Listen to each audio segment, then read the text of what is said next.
आज हम बात करने जा रहे हैं सिलसिला बाजारों का में एग्री और नॉन एग्री कमोडिटीज के बारे में। हम आपको बता देंगे कि आज के कारोबारी सत्र में किस कमोडिटी में क्या करके चलना चाहिए जिससे नुकसान से बचाया जा सके और मुनाफा कमाया जा सके। जान लेते हैं कि कौन सी एग्री कमोडिटी आज किस भाव पर खुलती हुई नजर आई है और कितने पर ट्रेड कर रही नजर आ रही है। शुरुआत करेंगे कैस्टर सीड से। तो कैस्टर सीड का जो जनवरी वायदा है वो आज 4544 के स्तर पर खुला है और इस वक्त 4568 पर हरे निशान के साथ कारोबार करता हुआ नजर आ रहा है। आगे चलते हैं, बात कर लेते हैं चने के जनवरी वायदे की। तो चने का जनवरी वायदा आज 4621 के भाव पर खुला है और इस वक्त 4625 पर कारोबार करता हुआ नजर आ रहा है, एक हल्की बढ़त के साथ हरे निशान पर। वहीं बात करें अगर बिनौला खल की, तो बिनौला खल का जनवरी वायदा आज 2030 के स्तर पर खुला है और इस वक्त 2033 के स्तर पर कारोबार करता हुआ नजर आ रहा है। लगभग आधे फीसद की गिरावट बिनौला खल के जनवरी वायदे में देखने को मिल रही है अभी। वहीं जो धनिया है, धनिया का दिसंबर वायदा आज 6000 के स्तर पर खुला है, 6024 के स्तर पर खुला है और इस वक्त 6000 पे कारोबार करता हुआ नजर आ रहा है। धनिया में भी एक हल्की बढ़त देखने को मिल रही है, धनिया हल्के हरे निशान के साथ कारोबार करता हुआ नजर आ रहा है। वहीं बात करें अगर ग्वार सीड की, तो ग्वार सीड का जनवरी वायदा आज जो खुला है 3897 के स्तर पर खुला है और इस वक्त 3927 के स्तर पर लगभग 1% की तेजी के साथ हरे निशान पर कारोबार करता हुआ नजर आ रहा है ग्वार सीड का जनवरी वायदा। वहीं बात कर लेते हैं अब खाद्य तेलों की। तो खाद्य तेलों में सबसे पहले बात करें हम मस्टर्ड सीड की। तो मस्टर्ड सीड का जनवरी वायदा आज 5625 के भाव पर खुला है और इस वक्त 5612 पर एक लाल निशान के साथ कारोबार करता हुआ नजर आ रहा है। मस्टर्ड सीड के जनवरी वायदे में सुबह के कारोबारी सत्र में एक हल्की गिरावट देखने को मिल रही है। वहीं बात करेंगे रिफाइंड सोया तेल की, तो रिफाइंड सोया तेल का जनवरी वायदा आज 1039 के भाव पर खुला है और इस वक्त 1041 के भाव पर कारोबार करता हुआ नजर आ रहा है रिफाइंड सोया तेल का जनवरी वायदा। बात कर लेते हैं सोयाबीन की। तो सोयाबीन का जनवरी वायदा आज जो खुला है वो 4266 के स्तर पर खुला है और इस वक्त 4264 के स्तर पर हरे निशान के साथ लगभग आधे फीसद की तेजी के साथ कारोबार करता हुआ नजर आ रहा है सोयाबीन का जनवरी वायदा।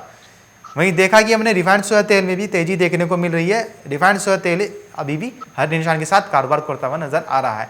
जैसे कि आपने देखा ही कि आज NCDX पर एग्री कमोडिटीज का जो वायदा बाजार है वो आज हरे निशान के साथ कारोबार करता हुआ नजर आ रहा है। आज एग्री कमोडिटीज NCDX पर हरे निशान के साथ खुलती हुई नजर आई है। हमारे साथ जुड़ी हुई है रूपा जी, उनसे जान लेते हैं कि आज किस एग्री कमोडिटी में क्या करके चलना चाहिए जिससे कि नुकसान से बचा जा सके और मुनाफा कमाया जा सके।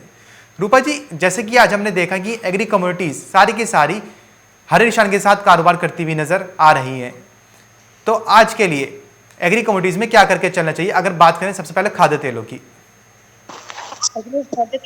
बात करते हैं तेलों के अंदर आज बाउंस बैक देखने को मिल सकता है। कल जो गिरावट आई थी उसके बाद जो है आज एक हल्की रिकवरी जो है बाजारों में देखने को मिल सकती है, लेकिन मैं फिर कहूंगी कि इस रिकवरी के अंदर हमें अपनी बाइंग पोजीशन एग्जिट करनी चाहिए और सेल ऑन राइज की स्ट्रेटेजी लेना चाहिए। अगर हम सबसे पहले बात करें सरसों की, तो सरसों आज भी हल्के लाल निशान के साथ कारोबार करती हुई दिखाई दे रही है। तो जनवरी वायदा ऊपर में 5640 तक जा सकता है और वहां से एक फिर से गिरावट जो है देखने को मिल सकती है। तो मुझे लगता है कि जनवरी वायदा 5640 और मैक्सिमम 5660 की तेजी पकड़ सकता है और वहां से सेल ऑन राइज की स्ट्रेटेजी ली जा सकती है और जनवरी वायदा में 5500 के टारगेट के लिए ऊपरी स्तरों पर बिकवाली करके चल सकते हैं। वहीं अगर हम बात करें रिफाइंड सोया ऑयल की, तो रिफाइंड सोया ऑयल जनवरी वायदा मुझे लगता है कि ज्यादा से ज्यादा तेजी में 1050 तक जा सकता है और 1050 से 1052, तो वहां पर सेलिंग की रणनीति लेनी है। 1065 या 68 का स्टॉप लॉस डालेंगे और नीचे में 1020 का टारगेट जनवरी वायदा में हमें 1 से 2 ट्रेडिंग सेशन में देखने को मिल सकता है। वहीं अगर हम बात सोयाबीन की करें, तो सोयाबीन का जनवरी वायदा ऊपर में मैक्सिमम मुझे लगता है कि 4280 से 4300 तक जा सकता है और वहीं अगर नीचे की बात करें तो 4200 के टारगेट के लिए इसके अंदर भी सेलिंग पोजीशन बनाई जा सकती है। तो इन लेवल्स के आधार पर आप इसमें पोजीशन जो है वो बना सकते हैं। मुझे लगता है कि आने वाले समय में एडिबल ऑयल पैक के अंदर दबाव बनता हुआ दिखाई दे सकता है। जी रूपा जी, उसी के साथ जानना चाहेंगे कि अगर किसी के पास हाजिर में सोयाबीन और सरसों रखी हुई है तो उनके लिए क्या स्ट्रेटेजी रहेगी? स्टॉक करके चलें या फिर माल निकालते रहें? देखिए जो भी बाउंस आता है उसके अंदर धीरे-धीरे माल निकालते रहें, अब पोजीशन होल्ड ना करें। मुझे नहीं लगता कि आगे अब तेज़ी बनती हुई दिखाई देगी, जो लेवल्स दिखने थे वो दिख चुके। अब यहाँ से प्रेशर बनता हुआ दिखाई देगा क्योंकि डिमांड बिल्कुल भी नहीं है जिस हिसाब से जी, बनाई गई थी, और वो अब जो स्ट्रैटेजी जो है अब सेलिंग की साइड लेनी चाहिए और यहाँ से दबाव बनता हुआ दिखाई दे सकता है। इसलिए मेरे हिसाब से हर ऊपरी लेवल पर माल को निकालना चाहिए। जी। रूपा जी, उसी के साथ अगर बात करें मूँगफली और मूँगफली के तेल की, तो हम देखा था कि हमने मूँगफली के तेल की एक डिमांड निकलती हुई नज़र आई थी, जिससे कि हमने देखा था कि मूँगफली में एक तेज़ी भी बनी थी। तो अब मूँगफली और मूँगफली तेल का जो ट्रेंड है, वो कैसा देखने को मिल सकता है? देखिए मूंगफली तेल के अंदर थोड़ा बहुत बाउंस बैक हो सकता है कि आपको देखने को मिले, क्योंकि आगे विंटर सीजन की एक डिमांड की उम्मीद है कि पिकअप हो सकती है। लेकिन अब देखिए अब जो सिनेरियो बनता हुआ नजर आ रहा है तो बहुत ज्यादा तेजी की भी उम्मीद नहीं है। लेकिन हाँ, अभी हमें हाल फिलहाल में हमने देखा है कि मूंगफली तेल के भाव में भी उछाल देखने को मिला है, तो जी। आगे तेजी और थोड़ा बहुत बन सकती है। जो मूंगफली तेल हमें 1400 साढ़े 1400 के आसपास देखने को मिल रहा है, मुझे लगता है कि ऊपर में 1500 साढ़े 1500 तक जा सकता है। तो इस हिसाब से 100 से 150 रुपए की तेजी हो सकता है आपको देखने को मिले। लेकिन काफी सीमित दायरे में बाजार कारोबार करता हुआ दिखाई दे सकता है। एकदम से तेजी आते हुए हम नहीं देखेंगे। अभी एडिबल ऑयल पैक पूरा ही प्रेशर में नजर आ रहा है, और जैसा कि अभी कुछ एक अपडेट्स आने हैं इंटरनेशनल मार्केट से, उसके ऊपर नजर रहेगी। लेकिन फिलहाल जो डोमेस्टिक मार्केट है वो मुझे नेगेटिव जोन में जाते हुए दिखाई दे रहे हैं। जी। रूपा जी, उसी के साथ एक सोयाबीन का सवाल लेना चाहेंगे। हमारे साथ एक दर्शक जुड़े हैं, जीतू चौधरी जी, जिनका सवाल है कि सोयाबीन 4400 के स्तर कब तक दिखा सकता है? 4400 के स्तर देखने सोयाबीन के अंदर कितना और वेट करना पड़ेगा? देखिए मुझे के स्तर थोड़ा सा मुश्किल लगते हैं कि बाजार दिखला दे। जी। अभी फिलहाल जो है जहां तक हम दिसंबर की तो अब एक्सपायरी है, और जनवरी वायदा की अगर हम बात करते हैं तो मुझे लगता है कि मैक्सिमम तेजी 4320 तक आ सकती है, और 4400 का स्तर थोड़ा सा दूर नजर आता है। लेकिन आपको अगर 4300 के ऊपर भी भाव मिलता है तो मेरे हिसाब से वहां पर धीरे धीरे माल को लिक्विडेट करना चालू कर दे, क्योंकि दबाव अगर बना यहाँ से तो हो सकता है सोयाबीन आगे आने वाले दिनों में आपको 4000 के भी स्तर दिखा दे। तो इसलिए उस हिसाब से आप अपनी रणनीति अपनाएं, बाउंस बैक पर धीरे धीरे माल को लिक्विडेट करें। अभी तेजी का कोई रुझान बनता हुआ दिखाई नहीं दे रहा है। जी। रूपा जी, उसी के साथ अगर बात करें कैसेट सीड की, तो कैसेट सीड में हमने देखा था कि चाइना एक एग्रेसिव स्ट्रेटेजी अपनाकर इंडिया से जो इंडिया का जो कैसेट सीड है, कैसेट सीड ऑयल है, वो स्टॉक कर रहा था अपने पास। तो हमने देखा था कि कैसेट सीड के अंदर एक अच्छी खासी तेजी भी देखने को मिली थी। तो अब यहाँ से कैसेट सीड का बाजार आप कैसा देखती हैं? देखिए सभी ही एडिबल ऑयल सेक्टर के ऊपर दबाव बनता हुआ दिखाई दिया। अब कैसेट सीड के ऊपर भी बाजार जो है वो प्रेशर दिखाता हुआ नजर आ रहा है।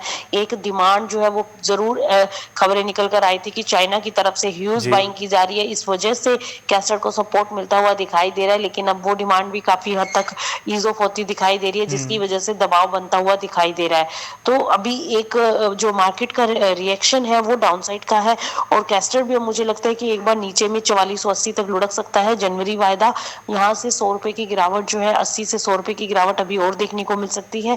ओवरऑल ट्रेंड जो है मुझे अभी थोड़ा सा इसका एक साइडवेज मोमेंटम में लगता है। नीचे में 4400 और ऊपर में हो सकता है आपको 4600 से 4700 की रेंज दिखा दे। तो 200 से 300 रुपए की रेंज के बीच में ये कारोबार करता हुआ दिखाई दे सकता है। एज ऑफ नाउ कोई बहुत ज्यादा तेजी की उम्मीद अभी नहीं है। जी। रूपा जी, उसी के साथ अगर बात करें दाल दलहनों की, तो दाल दलहनों में हमने देखा कि स्पेशली चने के अंदर काफ़ी ज़्यादा भारी गिरावट देखने को मिली थी कल के कारोबारी सत्र में। वहीं अब चने का बाजार भी आज भी हरे निशान के साथ कारोबार करता हुआ नजर आ रहा है। तो आज के लिए चने में क्या स्ट्रेटेजी रहेगी? देखिए चने के अंदर मुझे लगता है कि अभी जो प्राइजेस हैं, देखिए एमएसपी से नीचे आ चुके हैं, और बाजारों के अंदर अभी मंदी का माहौल दिखाई दे रहा है। सभी चने दालों के अंदर गिरावट है, चाहे वो मूंग हो, तुअर, उड़द, सभी दालें जो है वो गिरावट के साथ कारोबार करती हुई दिखाई दे रही हैं। तो अभी जो गिरावट बनी थी, दरअसल नाफेड ने अपना जो स्टॉक है वो निकाला था, इस जी। वजह से गिरावट जो है वो देखने को मिली थी। 3 से 4 लाख टन चना खुले बाजार में जैसा कि बताया जा रहा है कि निकला था, इस वजह से गिरावट जो है वो बनती हुई दिखाई दी थी। और अभी भी बाजार जो है वो प्रेशर के अंदर ही दिखाई दे रहे हैं। कोई बहुत ज्यादा उम्मीद नहीं है कि अभी बाजार जो है उठते हुए दिखाई देंगे। क्योंकि गवर्नमेंट के इंटरफेरेंस के बाद ही हमने दालों की जो सप्लाई है उसके ऊपर इम्पैक्ट आते हुए देखा है और उसकी वजह से प्राइसेस जो है वो नीचे गिरे हैं और अभी भी उम्मीद यही की जा रही है कि बाजार जो है वो एक सीमित दायरे में कारोबार करता हुआ दिखाई दे सकता है। देखिए अब बहुत ज्यादा लुढ़कता हुआ तो नहीं लगे दिखेगा क्योंकि ऑलरेडी एमएसपी से काफी नीचे आ चुका है मार्केट और अभी जो है बाजार जनवरी वायदा 4625 के आसपास ट्रेड कर रहा है, तो ऊपर में 4700 और नीचे में 4500 इस रेंज के बीच में कारोबार करता हुआ दिखाई दे सकता है। तो मुझे लगता है कि चने के अंदर बाइंग बिल्कुल भी नहीं करना चाहिए, जी वेट एंड वॉच की पॉलिसी अपनाना चाहिए। अभी थोड़ा बहुत बाजार जो है और डिप दिखाता हुआ नजर आ सकता है। जी। रूपा जी, क्या ये रणनीति हाजिर में भी रहेगी? देखिए बिल्कुल हाजिर में अगर माल रखा हुआ है तो उसको आप थोड़ा सा वेट कीजिए, अगर बाउंस बैक आता है तो वहां पर एग्जिट कीजिएगा, लेकिन लंबी तेजी आने की कोई आसार अब नहीं लग रहे हैं जी। क्योंकि करेक्शन भी देखिए ऊपरी स्तरों से काफी हमें 500 पॉइंट 500 से 600 पॉइंट हम बाजार लुढ़कता हुआ देख चुके हैं। अब थोड़ा बहुत बाउंस बैक हो सकता है जो कि 100 से 200 रुपए की तेजी हो सकती है, तो उस तेजी के दरमियान धीरे धीरे माल को निकालना चाहिए। जी। रूपा जी, इसी के साथ अगर बात करें मसालों की, तो मसालों में आपने बताया था कि जीरा और हल्दी ये दो ऐसे मसाले हैं जिनमें लॉन्ग पॉइंट ऑफ व्यू से इसमें निवेश करके चला जा सकता है। वहीं आज मसालों के लिए क्या रणनीति रहेगी? देखिए सेम रणनीति अभी मसालों के अंदर ही रहेगी मेरी, कि अगर डिप मिलती है तो उसके अंदर आप बाइंग करके चल सकते हैं, चाहे वो हल्दी हो या फिर जीरा हो, इन दोनों ही कमोडिटीज के अंदर तेजी बन सकती है। और आप देखिए आज जीरा हल्के हरे निशान के साथ कारोबार जी। करता हुआ दिखाई दे रहा है। ऊपर में अगर 13,800 के ऊपर अगर सस्टेन करता है तो 14,200 के टारगेट जीरे के अंदर देखने को मिल सकते हैं। इसलिए जीरे के अंदर मुझे लगता है कि अब बाइंग पोजीशनें बनाई जा सकती हैं और एक तेजी का रुझान बनता हुआ दिखाई दे सकता है। सेम एज इट इज हल्दी के अंदर भी एक अपसाइड मोमेंटम बन सकता है जो कि हल्दी को ऊपर में 5800 से 6000 तक ले जा सकता है। जी। रूपा जी, मसालों के अंदर ऐसा कौन सा मसाला है जो आज निवेशकों के लिए मुनाफे का सौदा साबित हो सकता है? मसालों की बात करें तो खिलेश मुझे लगता है कि आज इंट्राडे प्रोस्पेक्टिव से जीरा जो है वो एक बार हो सकता है कि आज 14,000 के ऊपर निकलता हुआ दिखाई दे, तो जीरे के अंदर आज बाइंग पोजीशन बनाकर चला जा सकता है। जी। रूपा जी, उसी के साथ अगर बात करें बिनौला खल की, तो बिनौला खल का जनवरी और दिसंबर वायदा दोनों ही इस वक्त लगभग आधे फीसद की तेजी के साथ हरे निशान पर कारोबार करते हुए नजर आ रहे हैं। तो बिनौला खल के लिए आज क्या रणनीति रहेगी? हमारे साथ कुछ दर्शक भी जुड़े हुए हैं, वो भी जानना चाह रहे हैं कि बिनौला खल सेल करके चलें या परचेज करके। देखिए 1980 के स्टॉप लॉस के साथ इसमें बाइंग की जा सकती है। मैंने कल भी बताया था कि इसके अंदर बाइंग पोजीशन जो भी बनाए उसमें स्टॉप लॉस के साथ आप बाइंग करके चल सकते हैं। और ट्रेंड देखिए नेगेटिव इसका नहीं है, थोड़ा बहुत देखिए जो कल कमोडिटीज के ऊपर दबाव देखने को मिल रहा था एडिबल ऑयल सेक्टर पर जी। और ओवरऑल सभी कमोडिटीज एक प्रेशर के साथ कारोबार करती दिखाई दे रही थी, तो उसका इम्पैक्ट देखने को मिला था, इस वजह से बाजार लुढ़के थे। लेकिन वापिस से आज बाजार उठते हुए दिखाई दे रहे हैं और मुझे लगता है कि बिनौला फल के अंदर स्टॉप लॉस के साथ स्ट्रिक्टली स्टॉप लॉस के साथ बाइंग की जा सकती है 1980 पर। और ऊपर में जो है टारगेट अगर मैं जनवरी वायदा की बात करूं वो 2080, 2060 और 2080 का टारगेट है। अगर वो निकल जाता है तो 2120 का टारगेट देखने को मिल सकता है। तो इन लेवल्स के लिए इसके अंदर बाइंग करके चला जा सकता है। जी। रूपा जी, उसी के साथ हमारे साथ एक दर्शक जुड़े हुए, सवाल लेना चाहूंगा बिनौला खल का। वैशाली जी हैं, वो जानना चाह रहे हैं कि कपास खली जनवरी में सेल 2040 की जो पोजीशन है, क्या ये सही है? देखिए मेरे हिसाब से अगर आपको सेलिंग की पोजीशन तो नहीं लेना चाहिए, और अगर आपने लिया भी है तो 2060 का स्ट्रिक्टली स्टॉप लॉस रखें। जी। और वैसे मेरी सजेशन ये होगी कि आपको एग्जिट कर देना चाहिए सेलिंग। जी। रूपा जी, एक चने का सवाल लेना चाहूंगा। हमारे साथ एक दर्शक जुड़े हैं उदय जैन जी, जो जानना चाह रहे हैं कि चना स्टेबल कब तक रहे, कब तक होगा? देखिए चने में स्टेबिलिटी अराउंड 4500 से 4400 के अराउंड आ सकती है। अभी 4500 के आसपास ही चल रहा है, 4600 के आसपास। नीचे में ज्यादा से ज्यादा यहाँ से 100 से 150 पॉइंट का और करेक्शन देखने को मिल सकता है। इसके अराउंड जो है आपको बाजार जो है वो स्टेबल होते हुए दिखाई दे सकते हैं। 4400 के आसपास मार्केट जाता हुआ दिखाई दे सकता है नीचे में, और ऊपर में 4700 तक बाजार देखने को मिल सकते हैं। तो इस रेंज के बीच में ट्रेड किया जा सकता है। जी। रूपा जी, इसके साथ अगर बात करें ग्वारगम और ग्वासीड की, तो दोनों ही आज हरे निशान के साथ कारोबार करते हुए नजर आ रहे हैं। तो ग्वारगम और ग्वासीड में क्या स्ट्रेटेजी रहेगी? ग्वारगम का तो जनवरी वायदा वो एक कम से कम 1.5% की तेजी के साथ कारोबार करता हुआ नजर आ रहा है, और जो ग्वासीड है उसमें भी लगभग 1% की तेजी देखने को मिल रही है। अखिलेश, ग्वारगम और ग्वासी दोनों ही कमोडिटीज के अंदर मुझे नहीं लगता कि बाइंग जो है बनाना चाहिए। मेरे हिसाब से जो बाइंग है बल्कि उसको एग्जिट कर देना चाहिए। मैंने जैसे कि रेंज बताई थी कि ग्वार के अंदर जो है ऊपर में हमें 6000 के ऊपर मार्केट देखने को मिल सकता है। जनवरी वायदा 6020, 6040 मैक्सिमम तेजी हो सकती है आज के लिए देखने को मिले। और वहीं अगर हम सीट की बात करें तो 4000 का स्तर मैंने पहले भी बताया था कि के अराउंड जो है मार्केट जा सकता है। जी। लेकिन मेरी रिकमेंडेशन बाइंग की नहीं रहेगी ग्वार के अंदर। मुझे लगता है कि ग्वार के अंदर फिलहाल कोई रणनीति ना अपनाए तो ज़्यादा बेटर है। रेंज बाउंड देखने को मिल सकता है। जी। रूपा जी, उसी के साथ अगर बात करें गेहूं और धान की, तो हमने देखा कि पहले धान के जो भाव थे वो कम मिल रहे थे, अब धान के अच्छे भाव भी मिलने शुरू हो गए हैं। वहीं से जैसे कि अब चाइना ने भी एक्सपोर्ट चालू कर दिया है भारत से, तो कहीं ना कहीं उसका इम्पैक्ट जो है वो धान की कीमतों पर भी पड़ता हुआ नजर आया। वहीं गेहूं की कीमतों में भी एक हल्की फुल्की बढ़त देखने को मिली है। तो आज आपकी क्या सलाह रहेगी गेहूं और धान के लिए, और आगे गेहूं और धान में कैसा ट्रेंड देखने को मिल सकता है? देखिए अभी जो है धान की हम बात करें तो अभी गेहूं, धान ये सारी कमोडिटीज ऐसी है जो काफी हद तक जो है मंडियों में अपनी एमएसपी से नीचे बिक रही हैं। तो अभी मुझे लगता है कि इनके अंदर थोड़ा बहुत तेजी का रुझान जो है वो बन सकता है। 1925 रुपए प्रति क्विंटल का जो एमएसपी है वो गेहूं का है, जबकि गेहूं अभी मंडियों में 1600 से 1700 रुपए प्रति क्विंटल तक कुछ एक मंडियों में बिकता हुआ दिखाई दे रहा है। तो मुझे लगता है कि गेहूं ऊपर में एक बार तेजी पकड़ सकता है और एमएसपी तक पहुंच सकता है। सेम एज इट इज अगर हम बात करें धान की, तो धान भी अपने न्यूनतम समर्थन मूल्य से नीचे बिक रहा है। अभी 13, साढ़े 13, 1400 के आसपास भाव है, और जबकि उसका एमएसपी 1868, 1888 के अराउंड है। तो मुझे लगता है कि अभी थोड़ा बहुत तेजी जो है वो देखने को मिल सकती है। अभी गवर्नमेंट की खरीद भी चल रही है और काफी मंडियों में उसका भी इम्पैक्ट जो है आता हुआ हम देख रहे हैं। तो मुझे लगता है कि धान और गेहूं के अंदर आगे तेजी बन सकती है। जी। रूपा जी, उसी के साथ अगर बात करें मंडियों की, तो मंडियों में आलू, प्याज और लहसुन, ये तीन ऐसी कमोडिटीज़ हैं जिनके भाव घटने बढ़ने से लोग काफ़ी ज़्यादा परेशानी में आ जाते हैं। हमने देखा था कि लॉकडाउन के दौरान प्याज लोगों ने काफ़ी कम रेट पे बेची थी किसानों ने। वहीं अब हमने देखा कि बीच में निर्यात जब बंद हो गया था भारत का प्याज का, तो प्याज के जो भाव थे कहीं ना कहीं एक अपने उच्चतम स्तर पर भी पहुंचे थे। प्याज 100 रुपये किलो तक भी बिकती हुई नजर आई थी। वहीं अब जब से सरकार ने आयात शुरू किया है तो प्याज की कीमतों पर एक दबाव पड़ा है और प्याज की कीमतें कहीं ना कहीं डगमगाती हुई नजर आई हैं। और अब जैसा भारत बंद भी है, भारत बंद भी देखने को मिला, किसानों का प्रदर्शन अभी भी जारी है, आवाजाही भी प्रभावित है, बॉर्डर भी सील हो रखे हैं। तो अब यहाँ से प्याज की कीमतों को आप कैसे देखती हैं कि इसका जो इम्पैक्ट है प्याज की कीमतों पर कितना देखने को मिल सकता है? क्या प्याज की कीमतें स्टेबल होंगी अभी भी? देखिए प्याज की कीमतों में तेजी नहीं है अखिलेश। यहाँ से अब देखिए मैंने पहले भी बताया, ये जो किसानों का प्रोटेस्ट चल रहा है इसके चलते जरूर अराइवल जो है वो इम्पैक्ट हुई है, लेकिन बहुत ज्यादा इम्पैक्ट नहीं आया है। और प्राइसेस जो है उसी हम मंडियों में देख रहे हैं डेली बेसिस पर कोई बहुत ज्यादा मूवमेंट नहीं है। एक रेंज में प्राइसेस घूमते हुए दिखाई दे रहे हैं।